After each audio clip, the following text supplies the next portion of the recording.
Well, it came around a bit quicker than I thought. It's harvest day once again, which is perfect timing because today they're doing meals in pub.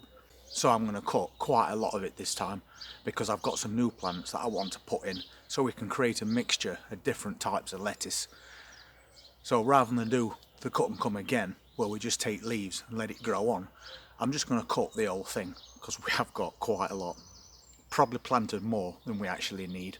So we're going to take a mixture of Lolo Rosso and Little Gem. And if you look in this container, you can see that we've got quite a lot. Some of the plants now need a little bit of breathing space. And especially on this one as well. And that's the Lolo Rosso. And I always find it's better to take these plants before they get too big. So I'm basically going to take up the whole thing, but to start with I'm just going to cut it off at the bottom so then we don't get any compost on his lettuce.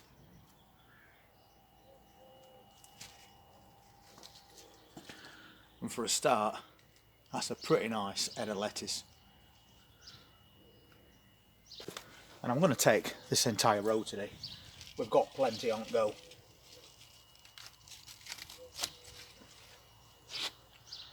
Especially when we're getting them at that size. They're amazing, considering the weather we've had. These have really come on. Then we'll take some of this Lolo Rosso as well.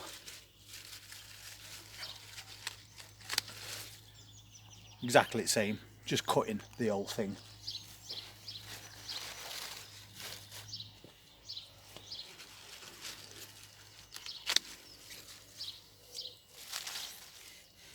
That is such a good size as well. And just a few seconds later, we've got an amazing harvest of fresh homegrown lettuce. So for the sake of about a minute, what an amazing bunch of lettuce we've just got. A nice big container full of it, and that is going to go a long way between us and that restaurant. And we've actually took half of what we've got growing here. Plenty more harvests to come, and some of them we're going to leave for cut and come again. But when we need a big batch, it's easily doable, even in a very small container garden. So almost a full row gone from there. Still lots growing at bottom as well.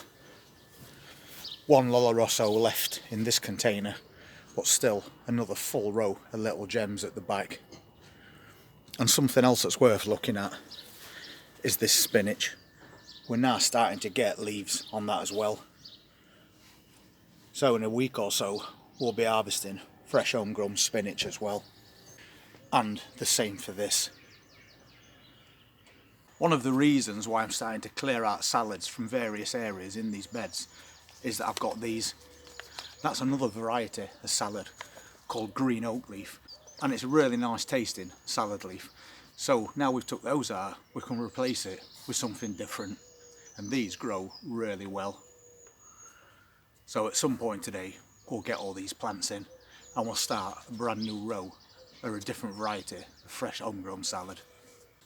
While the other ones in about a week's time are going to be ready for yet another harvest. I'll just show you something that I noticed on my cucumber plant this morning. Even though it has been quite cold, very windy, these plants are so resilient. And it's this one just down here.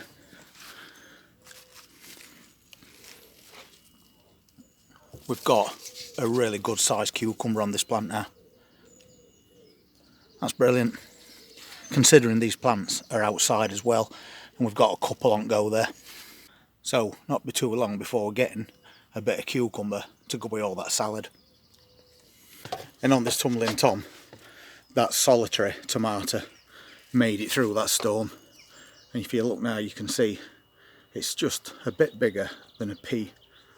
But at least it survived that storm, and we've got lots and lots of fresh growth and flowers.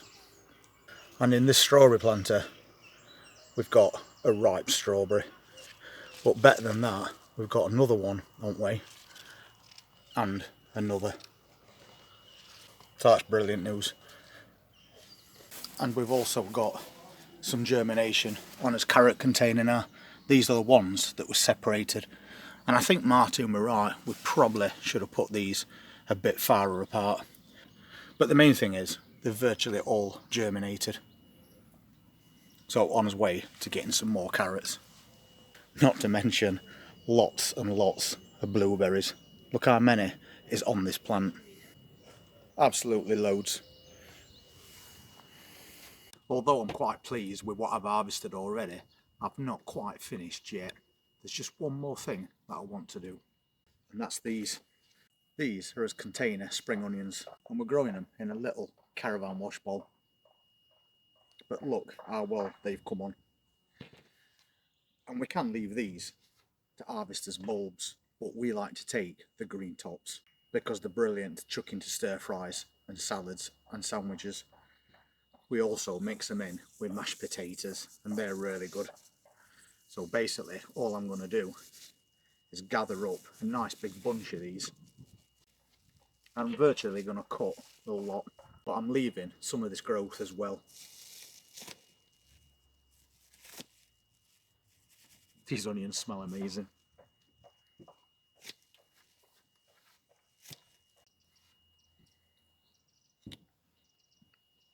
They also taste amazing.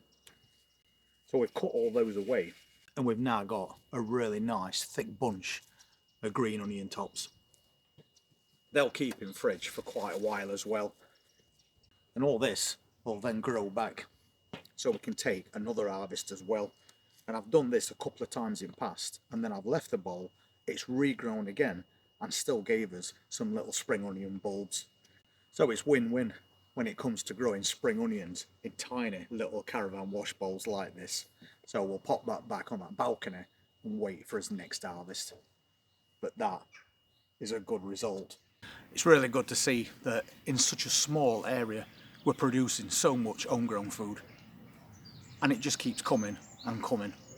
So we pick at some, we harvest full heads of another, but then we replace those with something different. And considering we've only been setting this garden up from scratch for 4 weeks, I think that already we're doing really well from it. And there's lots and lots more things to come yet. And if you want to see what they're going to be, please hit that subscribe button, press that notifications bell, and I'll see you at the next one. You all take care.